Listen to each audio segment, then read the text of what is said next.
Hello, everyone, and welcome to our Q&A Cafe for SAP Business by Design. This is our second part today of the financial reporting structure in, of course, Business by Design with Alex Waddell. We'll be recording this session, so everyone will stay on mute for the duration. And if you have any questions, please put them in the questions or the chat box, and we'll get to them probably near the end of the session. This recording will go out through the automatic email you get about 2 days after. And in that, we'll have our next Q&A Cafe for ByDesign, which is next Wednesday, October 28th.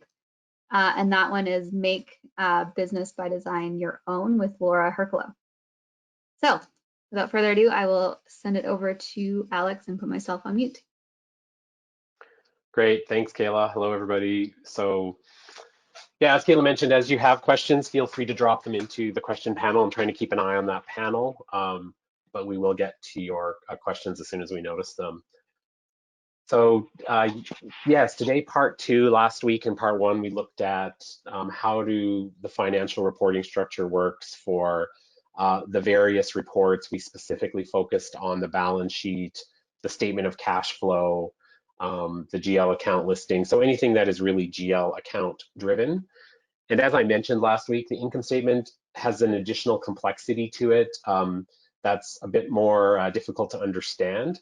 So I wanted to devote an entire session to that and help you sort of get an understanding of how that works, because the income statement, while it can show the GL account, it's not really GL account based. And maybe just start helping you understand that. We'll actually go in and just run an income statement and have a look at it. So I'm going to go into my general ledger reports. We have done previous training on how to, run these reports, how to modify them.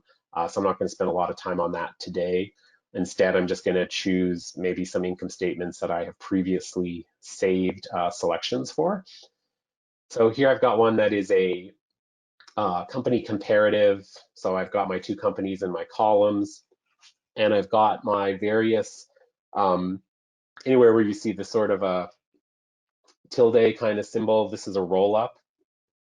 So these can be expanded or collapsed either by clicking through each one, or you can go into the balance sheet settings, of course, and you can decide to just expand them all to a certain level. So if I go all the way to level 4, I'll get down to that level. So that's 4.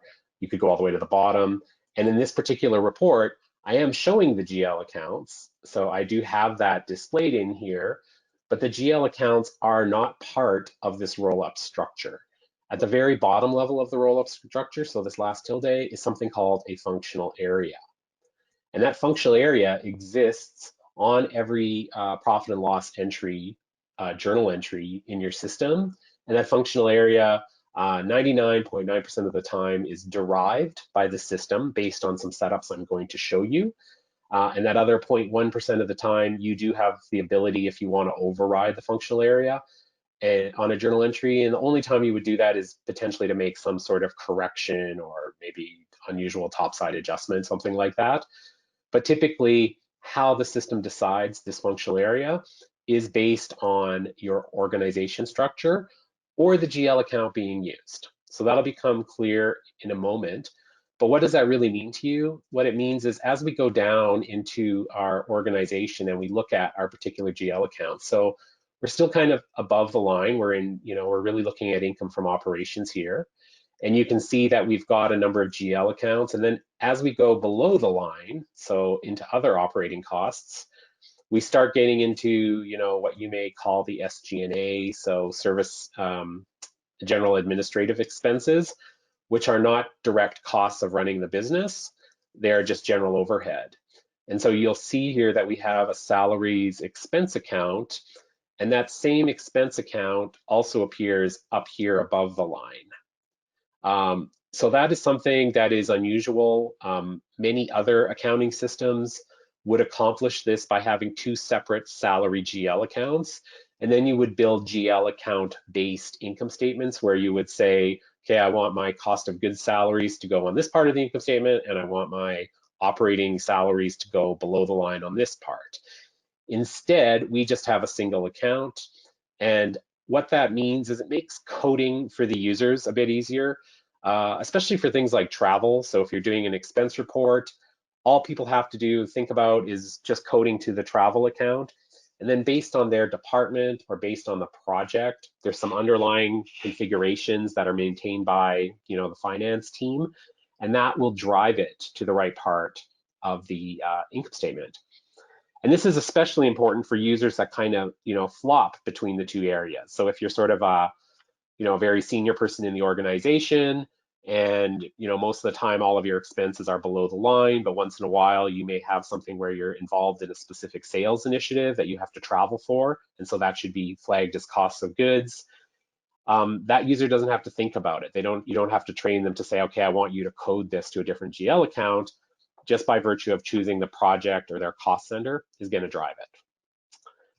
So understanding that, we're going to now look at how does it get to that particular side of the system. So that is typically done, I mentioned, through the GL account or through the cost center. So when it comes to costs, most of the time we will do that through a cost object that's being driven at the organizational structure. So if I go into the org structure here, and we open this up, and I'm just going to drill down to like some of our operational type organization structures. So anything coded to Elmica Solar is flagged as a cost center.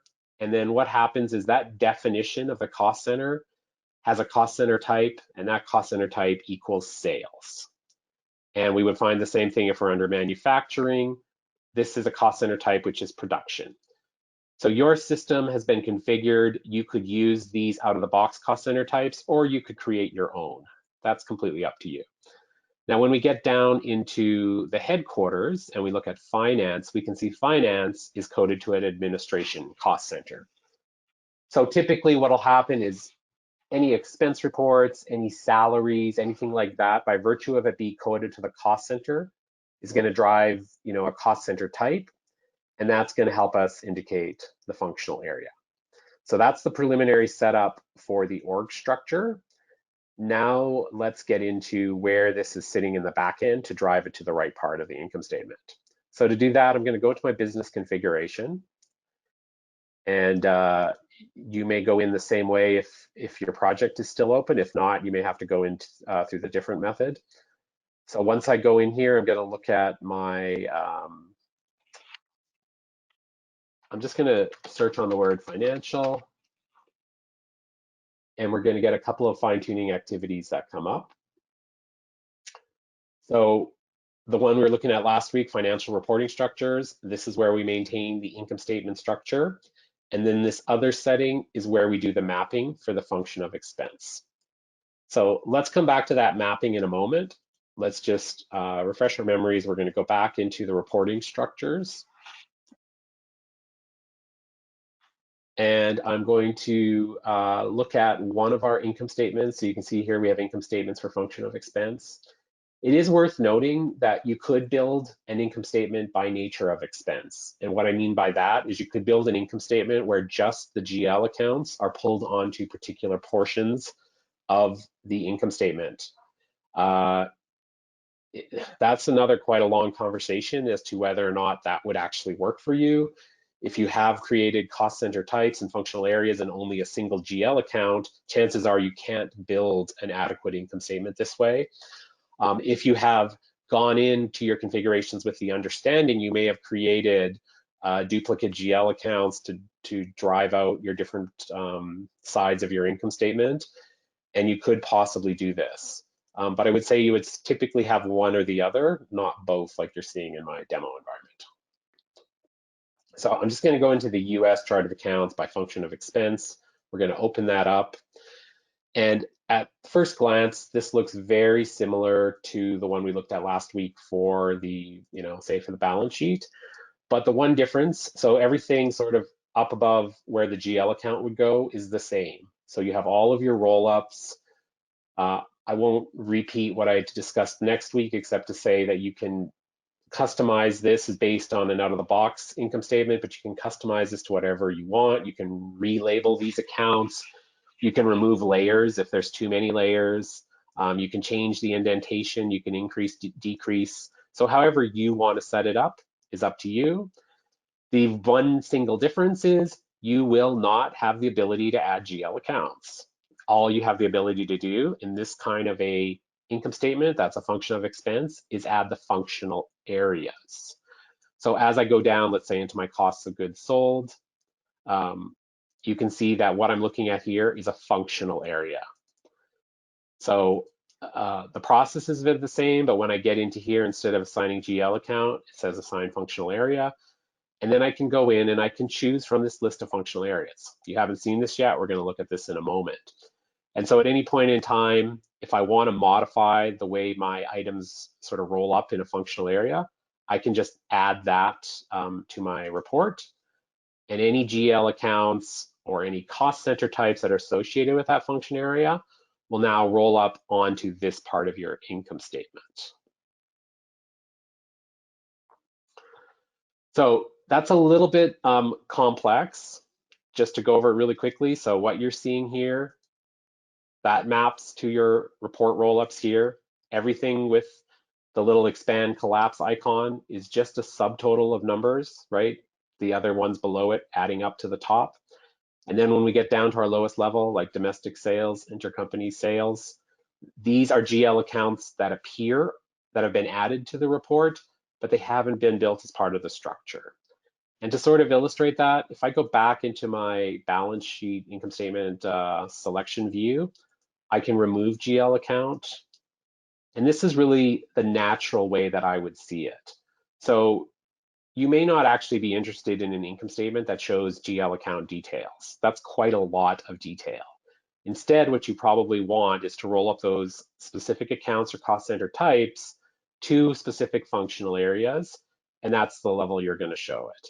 And if you ever do want to see it with your GL accounts, that might be more for investigative reporting, or you could have a different save selection. So obviously you have the ability to see that information, but a lot of times your GL account has a lot more detail than you really want to see on, let's say, a consolidated financial statement. So knowing that, if we go back to our income statement, I've kind of shown you how the report is run. I'm working a little bit from the report backwards. So this is the layout that is supporting that. And then the next thing that I want to show you is how do we really link together that functional area and that either GL account or cost center type. So to maybe show this to you as a bit of an illustration, I just did like a little simple diagram for you here. So you saw the cost center type, you saw that we had cost center types that were production, sales, administration. And so those get mapped to a functional area. You haven't seen that yet, but you have seen how the income statement, you can then decide, does that functional area go above the line or below the line? Where do you want it to appear on your income statement? And you can drive it however you want. So one functional area goes to one part of your income statement, but a single cost or a multiple cost center types can be driven to different areas. So in this case, we have cost center types represented by the orange line. That can be driven above the line or below the line. And some of your journal entries will not relate to cost centers. So for example, just selling products or services, those are pure revenue entries. Those are not associated with a cost center. And in those cases, you would specifically indicate the GL account ties to a functional area. Once you've done that, this process is the same though. That functional area you're tying it to is either above the line or below the line on your income statement. So let's have a look at how to tie those together. I'm going to go back to our search, and we're going to go to this setting that says settings for income statements by function of expense, earned profit analysis, and we're going to open this one. And you're going to see 3 different sub menus that all work together. So this one actually is taking us into our financial reporting structure that you're already in. So there's multiple ways to get to the same thing. So you've already seen this in the previous screens. So really all we're going to focus on is the list of functional areas and then how to do the mapping. So let's first go into the list of functional areas. And what you will see here is anything that just has a raw number on it is an out-of-the-box SAP functional area that they have pre-designed to show up on their out-of-the-box income statement. So if you were to read through these look a lot like sort of subtotals that you may see on various parts of your income statement. How we get GL accounts and cost center types to those, we're going to show in a moment, but this is your list. And chances are for your business, this list may not be quite comprehensive enough, especially on the above the line portion of your income statement, because you may want to have something very specific to your business. So perhaps you have, if you're a service business that offers a bunch of different types of services, you may want to have a functional area that really describes what those services are about. Or if they're about product sales, maybe it's what those product sales are about. So you have the ability to create your own functional areas. You're going to add a row here, and you just have to make sure it starts with, the letter Z or Z. And so you could start with, Z001, put in your own name, and it's as simple as adding it to this list, and then it's available for mapping. And then conversely, you do not need to use all of the ones that are provided here. Not really necessary to delete them. You can just ignore them because you can remove them off the income statement when you do your functional area mapping on your income statement layout. So I'm going to close this, and I'm going to go into the functional area determination. So this is really the final piece. This is the heart of it, where your mapping lives, and you have to maintain this mapping for every accounting principle that you are running. So if you do have multiple legal entities and those legal entities have different currencies and potentially different accounting gaps that they're following, you're going to have to maintain that in each one of these. So do keep that in mind. So whatever row you have highlighted here on the bottom part of the screen, you are seeing the mapping for that accounting principle. If I move down to IFRS, you're now seeing the mapping for IFRS. Now, how does this mapping work? The system does sort of a logical decision just at the moment that you post any kind of entry in the system. So whether that's a payables entry or whether that is a journal entry, the system is going to check these two tabs, GL account mapping and cost center type mapping, and it is going to check them in this order. So what that means is it's going to search to see if it finds the GL account being used, and if it finds it, it's going to use the functional area that you've determined on the right side of the screen. So I mentioned before that revenue does not have a cost center type whenever you're booking revenue in the system. That could be, let's say, from an AR invoice. That AR invoice may have a profit center associated with it, but it won't have a cost center, it won't have a cost center type. Therefore, you have to use the GL account to map it to a portion of your income statement. So in this case, everything is mapped. These may not totally make sense because this is a test environment with some strange data in it. But what I would expect to see is all of my revenue accounts mapping to something, sorry, my 4 accounts might be a mixture in here of cost of goods and revenue. So that's kind of why this is a bit messy. So depending on how you've set up your chart of accounts, likely you may have number 4s as a revenue and number 5s as cost of goods. And so you would then map those GL accounts to those specific functional areas, either the ones that are out of the box or the ones that you've created to make a meaningful income statement for your business. And then when we get down into the true expense accounts, like the 600,000 accounts typically, so that's usually your SG&A accounts, you would not map it on this tab. Instead, you would rely on the cost center type. So once again, thinking about that salaries account or the travel account, you don't have to create a mapping for travel, because what you want to say is that depending on who's doing the travel, is it the sales department? Then it's going to drive into the sales functional area on the income statement. But if it's a finance person doing the travel and their cost center type is administration, we want it to drive onto the administration side of the income statement. So once again, all of that is right here. So cost of goods, that's a functional area on the income statement. But then down here under selling expense, so here's our sales department. Here's our administration department. So on our income statement setup, we have created this functional area, and we have mapped the following expense accounts, have mapped automatically through that determination to show up on this side of the income statement. So this supports that side. Maybe the last thing I will do, just to kind of really sort of hammer this home for you, is let's just go into a document in the system and kind of see how the system is doing that determination on the fly. So we'll do something simple like a supplier invoice.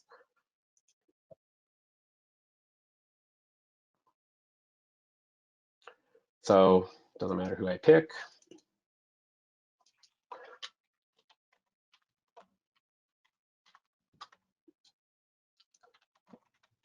So we're going to put in an invoice for some travel. I'll keep it very simple, no tax. And I'm going to choose my GL account. So only one travel account. Whether this person is operations or administration, that is going to be determined by the account assignment type. And at this point, depending on how you are using your system, you may be a project-based company, so you may have a project that you want to code this to. But even then, ultimately, your project, whoever set up that project, has associated a cost center that's responsible for that project. So regardless, the system, whether you use a sales order, a project task, it's going to determine the cost center. From there, it's going to determine the cost center type. From there, it's going to determine the functional area. And then that functional area will appear on your income statement based on how you set up that income statement. So I'm going to choose my cost center type, and I'm going to choose my finance expense account. Now, if I go in here and I try and simulate this journal entry, the system is working with multiple fields. So when I highlight my travel expense account, you can see that down here, the system has determined a functional area. So it's saying when I book this journal entry, I am going to record it to the administration functional area. This is a separate field. This is permanently embedded in the journal entry. If this was a mistake, you will either do some sort of a correction through a cost center adjustment journal entry, or potentially you could reverse the invoice if you haven't paid it yet. So you have a few different options there, but you can never modify this journal entry once it's posted. So it is assigned to that functional area, and it would have to have a correcting transaction. Now, conversely, if I had decided to book this travel to more of an operations type, so let's do our production, one of our manufacturing cost centers, and I'm going to simulate my journal entry. Now you can see that this is going to go to my functional area relating to cost of goods sold. So now it's going to actually appear above the line on my income statement, because that's how I've mapped that particular cost center type. So just to summarize, it's a really powerful feature, but it is fairly complex. It's important that you really understand the mechanics of it. And because it is a little bit complex and therefore confusing, if you don't set this up right, you could be, potentially recording many, many entries into the wrong functional areas. And so, for example, setting up your org with the incorrect cost center type may cause entries to be showing on the wrong side of your income statement. And in order to correct that, you may have to do, some sort of a functional area reclass. And I mentioned that earlier on as being the, that 0.1% at the time you have to do this type of journal entry voucher, where at my row level, I actually want to force the functional area. So I can click this little box. I could debit and credit the same GL account and the same cost center, but on my debit or credit, I could drive it to a specific functional area. So you do have this option as well. This could be a recommended approach. If you've made a mistake in setting up your functional areas, just going in and correcting the problem does not fix your history. So all of your historical entries will have had the wrong functional area. So you could potentially need to book a journal entry like this to make that sort of correction. And if you do find yourself in that situation, feel free to reach out to your representative. That's something we could give you some advice on. So that really concludes the training. I'm not seeing any questions, so either that was straightforward or super confusing. But if you do have any questions, if any of this you want to reach out to us in the future, feel free to contact your rep at VistaView, and we'd be happy to help you with this functionality. Thank you for attending today. Back to you, Kayla. Great, thanks, Alex. And we'll see everyone next week for the Make Your ByDesign Your Own session on October 28th. Same place, same time, we'll see you here. Thank you so much. Have a good afternoon.